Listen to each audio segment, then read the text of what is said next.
আইন শৃঙ্খলা বিষয়ক যত প্রস্তুতি নির্বাচনকে ঘিরে সব প্রস্তুতি উনি নিতে বলেছেন বাই ডিসেম্বর। দেশে বইতে শুরু করেছে ভোটের হাওয়া। ডিসেম্বরের মধ্যেই ত্রয়োদশ জাতীয় নির্বাচনের প্রস্তুতি নেয়ার নির্দেশনা এসেছে অন্তর্বর্তী সরকারের তরফে। আর এই উদ্যোগকে স্বাগত জানাচ্ছে BNP.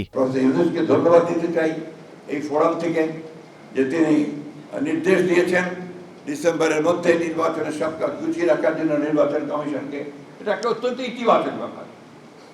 And he deserves thanks for that. আমরা আশা করব যে নির্বাচন কমিশন এই কাজটা খুব দ্রুততার সঙ্গে শেষ করে তার নির্বাচনের একটা পরিবেশ তৈরি করবেন। আমরা দাবি করছি যে এই নির্বাচনে যেন অবাধ, নিরপেক্ষ এবং সকলের কাছে গ্রহণযোগ্য হয়, সেই ধরনের একটা নির্বাচন যেন নির্বাচন কমিশন উপহার দিতে পারে এবং সেইভাবেই যেন কাজ করে।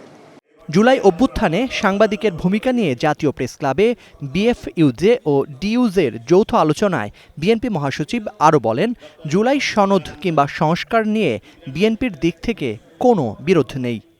রাজনৈতিক কাঠামো, রাষ্ট্র কাঠামো এবং অর্থনৈতিক কাঠামোকে পরিবর্তন করবার সমস্ত প্রস্তাবগুলো সামনে নিয়ে এসেছে। এখন সেই দলকে যদি আপনারা বলেন যে আমরা সংস্কার চাই না, সংস্কার রুখে দিচ্ছি, তাহলে এর চেয়ে বড় সত্যের অপরাধ তো আর কিছু হতে পারে না।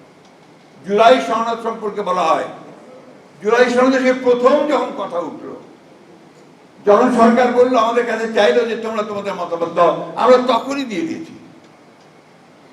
এরপরে এখন আবার কয়েকদিন আগে সরকারের তরফ থেকে আমাদের কাছে মতামত চাওয়া হয়েছে, আমরা গতকাল রাত্রে সেই মতামত পুরো দিয়ে দিয়েছি। তাহলে প্রবলেমটা কোথায়? প্রবলেমটা হচ্ছে যারা দেখতে নারী তার চলন পাকা। তবে এ আলোচনায় যোগ দিয়ে জামায়াতে ইসলামীর সেক্রেটারি জেনারেল বলেন, দেশ যখন নির্বাচনের দিকে এগুচ্ছে তখন নানা ষড়যন্ত্র হচ্ছে। জুলাই অভ্যুত্থানের পরে আমরা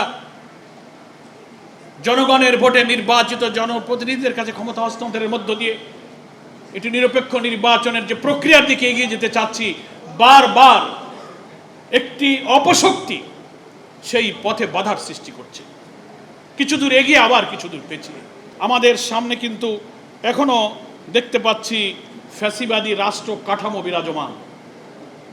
রাষ্ট্রযন্ত্রের সর্বত্র ফ্যাসিবাদের প্রত্যাত্তারা আছে।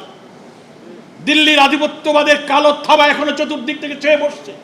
আলোচনা শেষে সম্মাননা তুলে দেয়া হয় শহীদ সাংবাদিক পরিবারের সদস্যদের হাতে। Zakaria Ahmed, star news, Dhaka.